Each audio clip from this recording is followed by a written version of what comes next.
कुठल्याही धार्मिक शैक्षणिक संस्थांमध्ये अशा कुठल्याही गोष्टी होता कामा नाही. 2 मिनिटात उचल चल उचल लवकर. ए मित्रा उचल काढे लवकर उचल हा बंद करे उचल काढ 1 मिनिटात दे मागून घे लांबून घे काढ लवकर काय काय अडचण आहे उचल 1 मिनिटात 1 मिनिटात उचल. गेटला लावलं कान या धार्मिक गोष्टी करायच्या नाही अशा. इस वक्त हमारे साथ जम्मू एंड कश्मीर से अशोक बसोत्रा सर हमारे साथ मौजूद हैं. हाई कोर्ट में प्रैक्टिस करते हैं, एडवोकेट है पेशे से. सर बातचीत करेंगे. अभी आपने लखनऊ का एक वीडियो देखा कि नहीं देखा, सोशल मीडिया पर वायरल हो रहा है. इसमें एक मंदिर में एक बुजुर्ग गया, वहां पर वो टॉयलेट कर देता है. उसके बाद आरएसएस के कार्यकर्ता ने उस पेशाब को चटवाने का काम किए उस बुजुर्ग से, जो कि बहुजन समाज से आता है बुजुर्ग. क्या कहेंगे सर? विवेक जी देखिए ऐसा है, इतिहास हमारे सामने है. पिछले करीब 1200 साल पहले से ये वर्ण और जाति व्यवस्था जो है ये लागू होना शुरू हुई और धीरे धीरे क्रांति युग पुरुष रैदास जी के समय में, क्रांति युग पुरुष कबीर जी के समय में काफी प्रबल हो गई थी. और उसके बाद मुगलों के पीरियड में बहुत ज्यादा जोर इसने पकड़ा और अंग्रेजों के टाइम पे भी कोशिश की गई थी इसको काफी जोर शोर से इम्प्लीमेंट करने की. मगर हुआ ये कि अंग्रेजों के आने के बाद बहुजनों की जो सपोर्ट अंग्रेजों को बाहर चाहिए थी दूसरे देशों में लड़ाइयाँ लड़ने के लिए, तो वो बहुजनों से उन्हें मिली. बदले में उन्होंने बहुजनों को एजुकेशन भी दी और इन पे हो रही कुरीतियों के खिलाफ कानून भी बनाए. तो कुल मिला के एक दौर जो अंधेरा था, अंधेरा काल जो था, जो डार्क एज थी बहुजनों की, उसके विरोध में अंग्रेजों ने थोड़ा बहुत इनको एनलाइटन किया, रोशनी इनकी जिंदगी में आई. अब आलम यह है कि 1950 ऑनवर्ड्स बाबा साहब का कॉन्स्टिट्यूशन लागू हो चुका है. हम जानते हैं 26 जनवरी 1950 को लागू हुआ, जिसे कि करीब करीब 3 साल लगे थे बनाने में. और उन 3 सालों में अनथक प्रयास किया गया था कि जो कुरीतियां पिछले 1000 साल में हमारे समाज में आ गई हैं और जो विदेशी आर्य या विदेशी ब्राह्मण जो हैं उन्होंने जो हमें दबाने कुचलने का काम किया है उसको रोका जाए. अब संविधान में बाबा साहब ने 1 मैन 1 वोट 1 वोट 1 वैल्यू का कंसेप्ट तो दे दिया, लेकिन इकोनॉमिकली यानी पैसे के लिहाज से डिस्पैरिटी जो है वो बढ़ती चली गई, वो खत्म नहीं हुई. सामाजिक तौर पर जो समानता की बात थी, मानव मानव एक समान की, वो भी नहीं हुई. और चूंकि अंग्रेज जब यहाँ से गए विवेक जी, तो वो सत्ता जो हस्तांतरण हुआ वो तथाकथित ऊंची जातियों के फेवर में हुआ. अब तथाकथित ऊंची जातियां ये इंश्योर करना चाहती थी कि अंग्रेजों के जाने के बाद संविधान चाहे कितना भी बढ़िया क्यों ना बन गया हो, ये मूलतः लागू नहीं होना चाहिए. जो इसमें समता की बात है, स्वतंत्रता की बात है, बंधुता की बात है, न्याय की बात है, इस पर अमल नहीं होना चाहिए और एक बार फिर मूल निवासी बहुजनों को गुलाम बनाया जाना चाहिए. अब यहाँ पे मैं एक बड़ी महत्वपूर्ण चीज विवेक जी आपको बताना चाहता हूँ. अत्याचार करने वाले का तो काम है अत्याचार करना. विदेशी शासक का काम तो यही रहेगा कि यहाँ के मूल निवासी बहुजनों को पांव तले रौंदा जाए. मगर जो मूल निवासी बहुजन है उसका क्या कर्तव्य बनता था, वो समझने वाली बात है. मैं बड़ा हैरान हूं, जब वर्ण व्यवस्था और जाति व्यवस्था हम पर लागू की जा रही थी तो हमारे उस समय के जो तत्कालीन हमारे जो पुरखे थे, जो बुजुर्ग थे, वो चुप क्यों रहे और उन्होंने क्यों इसे सहन किया? उनको समझ में क्यों नहीं आया? क्या वो बुद्धिहीन थे? क्या उन्हें समझ में आ नहीं सकता था? इतना ग्लोरियस हमारा बुद्धिस्ट पास्ट रहा है, दुनिया को हमने विश्व गुरु बन के पाठ पढ़ाया है, पूरी विश्व भर में बुद्धिज्म को हमने फैलाया है. हमारे बुद्धिज्म में से ही बाद में जुडाइज्म, क्रिश्चियनिटी, इस्लाम, सिखिज्म, क्या क्या उसके बाद आया और बहुत से प्रिंसिपल उन्होंने बुद्धिज्म से ही अडॉप्ट किए. मगर हम जो इतने इंटेलेक्चुअल थे, हमारा पतन क्यों हो गया? और 1950 के बाद भी हमें अकल नहीं आई, समझ नहीं आई. तो आज जितना कुछ भी हो रहा है विवेक जी, अब एक कन्फ्रंटेशन शुरू हो गई है, क्योंकि सारे तो बुद्धिजीवी नहीं होते हैं, मगर मूल निवासी बहुजनों में जो इंटेलेक्चुअल क्लास है, जो बुद्धिजीवी वर्ग है, और जो उनमें से भी ईमानदार बुद्धिजीवी है. अब कुछ बुद्धिजीवी तो ब्राह्मणवादियों के तलवे चाट रहे हैं, उनके गुलाम बन के बैठे हुए हैं. आरएसएस में, भाजपा में, कांग्रेस में, मनुवादी पार्टियों में, फिर बजरंग दल में, शिव सेना में, राम सेना में वगैरह वगैरह, इन सब में कुछ मूल निवासी बहुजन भी जाके उनकी सेवा कर रहे हैं और हमारे समाज के अगेंस्ट काम कर रहे हैं, वो तो मुझे समझ में आता है। मगर एक बहुत ही ईमानदार और बहुत ही ज़्यादा इंटेलेक्चुअल जो वर्ग है, बुद्धिजीवी जो वर्ग है मूल निवासी बहुजनों का, उन्होंने फुले शाहू अम्बेडकरी विचारधारा को, क्रांति युग पुरुष रैदास, कबीर, सैन, दन्ना जाट, बाबा नानक, इन जैसे लोगों की विचारधारा को पूरे समाज में प्रस्थापित करने का बीड़ा उठा रखा है। और अब ये फैलता-फैलता इतना फैल गया कि पूरा भारत अगले कुछ ही सालों में बुद्ध में होने जा रहा है। यानी जो मूल निवासी बहुजन मुस्लिम, सिख, क्रिश्चियन नहीं बने हैं, वो सारे के सारे हिंदू धर्म को छोड़ के बुद्ध धर्म में घर वापसी करने लग गए हैं और कर रहे हैं। इससे घबराकर मनुवादियों ने अब अपने हथकंडे जो हैं वो कड़े कर दिए हैं, अपने तेवर जो है और कड़े कर दिए हैं, और उसी के नतीजे में ये घटना घटी है जिसका आपने जिक्र किया है। मेरा ऐसा मानना है अब आने वाले समय में हमें भी थोड़ा-सा इसका रिटेलिएशन जो है ताकत के साथ देना होगा, क्योंकि हम ये बर्दाश्त नहीं करेंगे। अब हम ये सहन नहीं करेंगे, हम इससे हज़ार गुना ज़्यादा जवाब देने की ताकत रखते हैं और हम ये करेंगे और हमें ये करना चाहिए।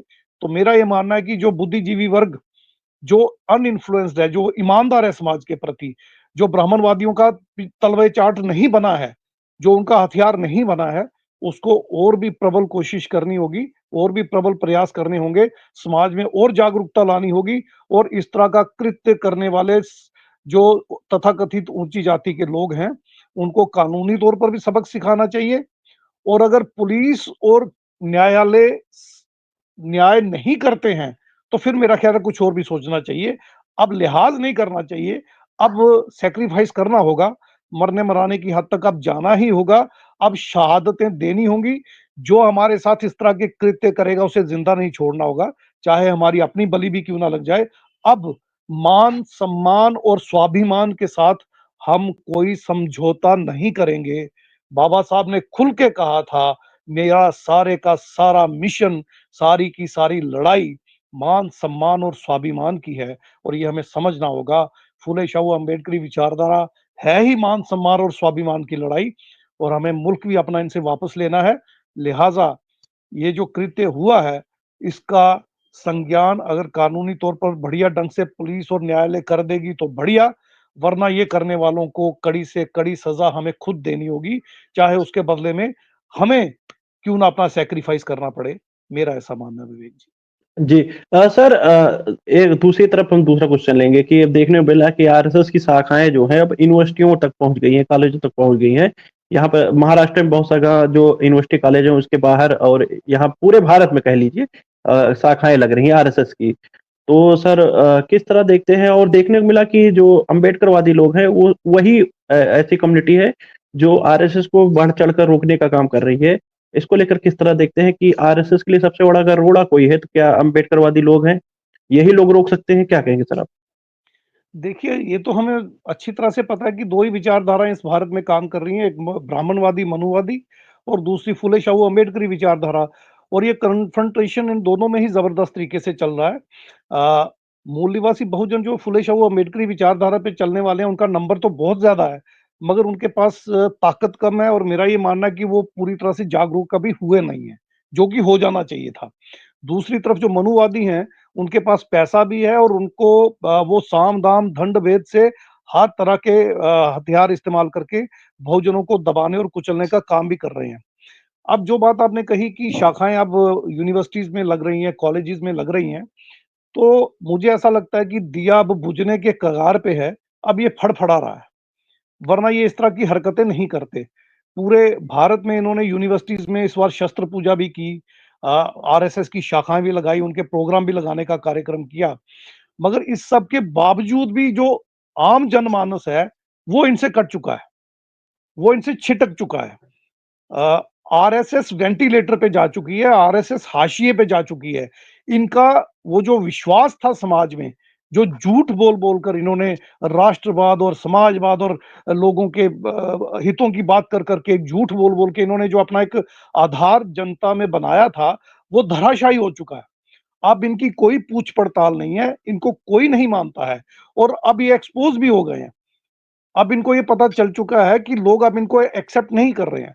तो ये इनका अंतिम प्रयास है, और इसका रिटेलिएशन जनता तो दे ही रही है, गवर्नमेंट्स भी दे रही हैं। आपने देखा होगा तमिलनाडु ने 39 आरएसएस कार्यकर्ताओं को अरेस्ट करके जेल में डाला है, जिन्होंने स्कूल प्रीमिसेस में शाखा लगाने का कृत्य किया। इसी तरह जी, प्रियांक खड़गे की भी स्टेटमेंट आपने सुनी होगी, जो मिनिस्टर हैं कर्नाटका में, उन्होंने भी बैन कर दिया है सब पब्लिक प्लेसेस में आरएसएस को प्रोग्राम करने और शाखा लगाने से, और एम्प्लॉइज को भी ये कह दिया है कि जो इनके कार्यक्रम में जाएगा उसके खिलाफ कार्रवाई होगी, और वो कार्रवाई शुरू भी हो गई है। अब आने वाले समय में जहां-जहां जागृति आएगी या अच्छी सरकारें आएंगी, वो इनको अब कुचलना शुरू कर देंगी। वैसे इनका समाज में जो बेस था वो खत्म हो चुका है। अब जब इनको गवर्नमेंट लेवल पे कुचला जाएगा, तो ये कुछ नहीं कर पाएंगे, क्योंकि ये पुलिस को भी इस्तेमाल करते हैं, पैरामिलिट्री फोर्स को भी, आर्मी को भी, ED, CBI, IT department, election commission, पूरे तंत्र को देश के ये इस्तेमाल कर रहे हैं। मगर इनकी जो साख समाज में थी, इनकी इनका जो जो विश्वास समाज में था, जो झूठ की बुनियाद पे इन्होंने बनाया था कि हम देश हित में काम करते हैं, वो तिलिस्म इनका अब टूट चुका है। जैसे कि ये कहते थे कि काला धन वापस आना चाहिए, तो अब 11 साल से इनकी सरकार है, उल्टा काला धन का हिस्सा इन्होंने खाया। जो 2014 में काला धन बाहर था, उनसे मोदी ने, शाह ने, भागवत ने, जेपी नड्डा ने, योगी आदित्यनाथ ने, इन जैसे लोगों ने उस काले धन से शेयर ले लिया, हिस्सा ले लिया, रिश्वत में, करप्शन में हिस्सेदारी कर ली और करप्शन की। इसके बाद अंबानी अडानी को 16 लाख करोड़ रुपया इन्होंने माफ किया, जिसमें से मेरा ख्याल है कम से कम भी आधे से ज्यादा इन्होंने करप्शन ले ली। मेहुल चोकसी की स्टेटमेंट आपको याद होगी, उसने खुद विदेश में बताया था कि मुझे तो 40% ही मिला था, बाकी सारा तो भाजपा आरएसएस ही खा गई मेरे से। तो अब लोगों को पता चल गया कि काले धन की बात करते थे, ये तो खुद चोर हैं। फिर वोट चोरी में इनका नाम आ गया, वोट चोरी में भी पता चल गया आरएसएस और भाजपा चोर है। फिर देश के जितना साधन संसाधन है, वो लूटने का काम इन्होंने अंबानी अडानी के साथ किया, उसमें भी लोगों को पता चल गया ये चोर हैं। नौकरियां लोगों की खा गए, रोजगार रहा ही नहीं, तो लोगों को पता लगा ये रोजगार चोर भी हैं। तो आरएसएस और भाजपा अब नंगी हो चुकी है, पूरी तरह से निर्वस्त्र हो चुकी है। अब ये अपना अस्तित्व दिखाने के लिए, बचा नहीं है इनका अस्तित्व, खत्म हो चुका है, उसको जबरदस्ती दिखाने के लिए अब स्कूल, कॉलेज, यूनिवर्सिटीज में शाखा लगाना, शस्त्रों की पूजा करना और सड़कों पे तलवारें लेके तांडव करना, इस तरह के कृत्य करके ये साबित करना चाहते हैं कि ये अभी जिंदा हैं। मगर मूल निवासी बहुजनों का सारा तबका इनमें से छिटक चुका है। कुछ पालतू कुत्ते हैं इनके पास, मूल निवासी बहुजन समाज के कुछ ऐसे पालतू कुत्ते हैं जो इनके तलवे चाटने में गर्व महसूस करते हैं। तो कोई बात नहीं, उनका हिसाब हम करेंगे आने वाले समय में। मगर ये जो कर रहे हैं ये गलत है और इसका रिटेलिएशन हो चुका है। अभी महाराष्ट्र में भी इनके खिलाफ काफी बड़ी मूवमेंट चल रही है। आरएसएस से एक मिस्टर शिंदे छोड़ के आए हैं, उन्होंने इनकी सारी पोल खोल दी है, पोल पट्टी खोल दी है। ये बम कैसे बनाते हैं, कहाँ बनाते हैं, इनके आरएसएस के कौन से लीडर कहाँ पे होते हैं। आपको याद होगा द वायर नाम की जो न्यूज़ चैनल है, उसने जज लोया मर्डर केस की जब सारी परतें खोली थी, तो उसमें आरएसएस इन्वॉल्व थी, अमित शाह इन्वॉल्व थे और इनके सारे लोग इन्वॉल्व थे। तो ये सारी चीजें अब दुनिया को पता चल चुकी है। अब तो सारा भाजपा के भी सारे लोग भारत में ये मानते हैं कि आरएसएस और भाजपा में कातिल भरे पड़े हैं, कानून के वायलेटर्स भरे पड़े हैं, बलात्कारी हैं, कातिल हैं। आप कुलदीप सिंह सेंगर को देख लीजिए, चिन्मयानंद को देख लीजिए, हाथरस में जो बच्ची के साथ, हमारी वाल्मीकि बच्ची के साथ हुआ, उसमें देख लीजिए, या फिर ब्रिजभूषण शरण सिंह का केस देख लीजिए, टैनी का केस देख लीजिए, किसानों पर जिसने गाड़ी चढ़ा दी थी। तो ये बेसिकली राष्ट्रद्रोही और आतंकवादी संगठन है जो पूरे भारत को तोड़ने की कोशिश कर रहा है। तो अपना अस्तित्व जो बचा नहीं उसको दिखाने के लिए, अब मेरी बात समझिए मैं क्या कह रहा हूँ विवेक जी, इनका अस्तित्व अब बचा नहीं है। अब समाज में इनको जूते पड़ते हैं, मार पड़ती है।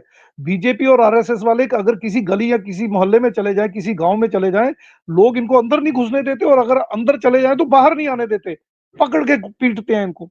तो अब ये अपना जी, अस्तित्व झूठ का जो एक अस्तित्व दिखाना है उसके लिए ये सारे कृत्य कर रहे हैं।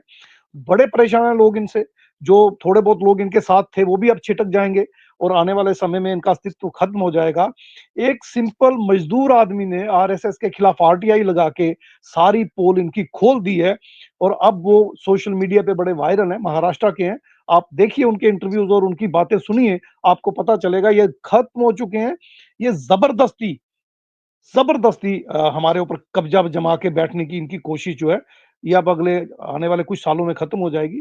तो ये जो इन्होंने स्कूल, कॉलेज, यूनिवर्सिटीज़ में किया है, ये बुझते हुए दिए की फड़फड़ाहट है।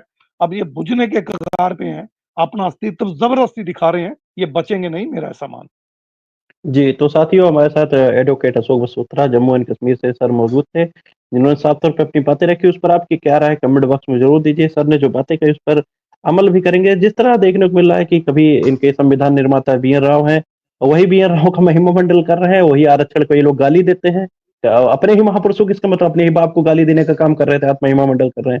तो साथियों इस बात को समझना होगा, कहीं न कहीं इनके मन में मनुस्मृति ज़हन में बसा हुआ है, लेकिन वो लागू करना अब आज की डेट में इनके मतलब पॉसिबल नहीं है, ये कहा जा सकता है, क्योंकि आज के डेट में बड़े पढ़े-लिखे लोग हो गए हैं, वो भी फुले साहब अम्बेडकर की विचारधारा मानने वाले लोग हैं।